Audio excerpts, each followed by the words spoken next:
Kaya yung mga basher na dyan, yung mga Pilipino, parang hindi Pilipino, tagumpay ko, alalahanin nyo, tagumpay nating lahat yan. What's up mga boss? Sa videong ito ay papakita ko naman sa inyo ang sagot ni Casimero sa kanyang mga bashers, Pinoy man o banyaga, sa kabila ng pagkapanalo niya noong nakaraang laban nila ni Duke Maika.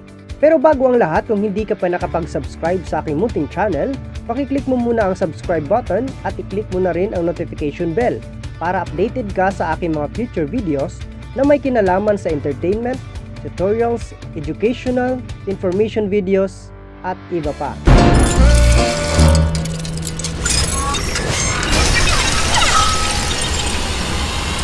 Sa aking nakaraang video ay hinimay natin ang iba't ibang reaksyon ng mga netizen patungkol sa ipinakitang angas ni John Real Cuadro Alas Casimero.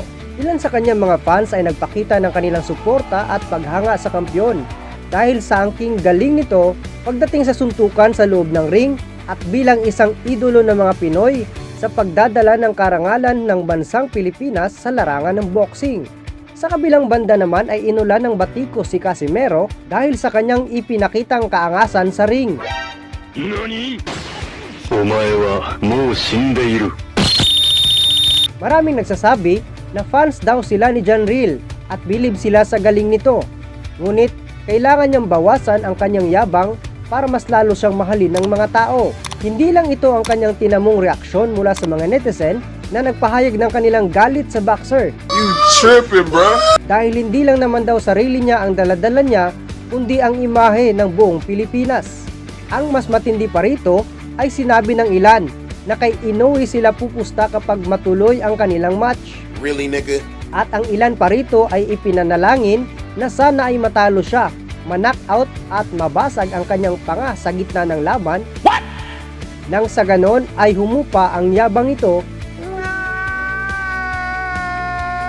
Lalo na't nag-trash talks pa ito kay Unified IBF at WBA World Bantamweight Champion na Uya Inoue na gusto niya makalaban sa darating na panahon.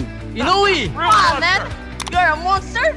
What the No, you are no monster. You are a Japanese turtle. Ngunit hindi nagpatinag, ang ngayon ay sikat at tinaguri ang angas ng Pinas sa kanyang mga bashers. Sa ikasulti ninyo wa ni pake, amo mga agi diri wa ni same. Sa kanyang interview kay Pau Salud ay sinabi niya, Dinidikit ko sa pamilya ko at sa anak ko at lahat ng mga fans ko, sa lahat ng mga Pilipino at sa bayan natin. Pinaghirapan ko talaga ng mabuti na manalo para sa ating bayan. Kaya tagumpay ko, tagumpay nating lahat. Kaya yung mga basher na dyan, mga Pilipino, parang hindi Pilipino, tagumpay ko, alalahanin nyo, tagumpay nating lahat yan.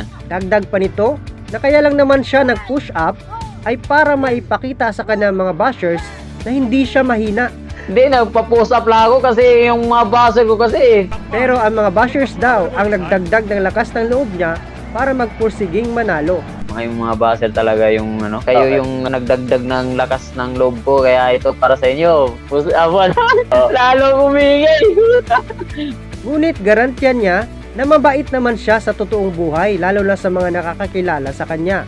Sa amin ngayon, sa Ormoc City, kilala naman nila ako kung gaano talaga ako kabait. Sa ano lang talaga tayo, ganun, parang sa camera lang tayo magiging matapang pero mabait tayo.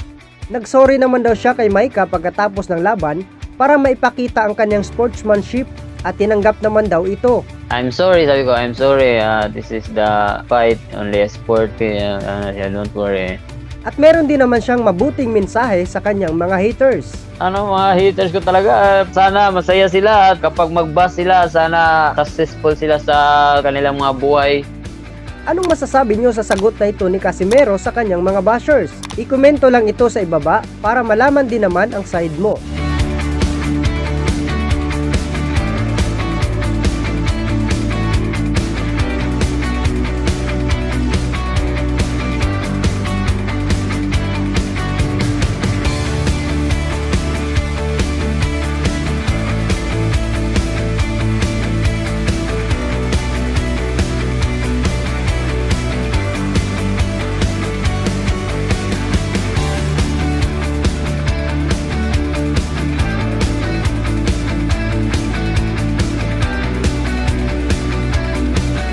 Maraming salamat po sa panunood at salamat sa inyong pagtangkilik sa aking munting channel. Hanggang sa muli!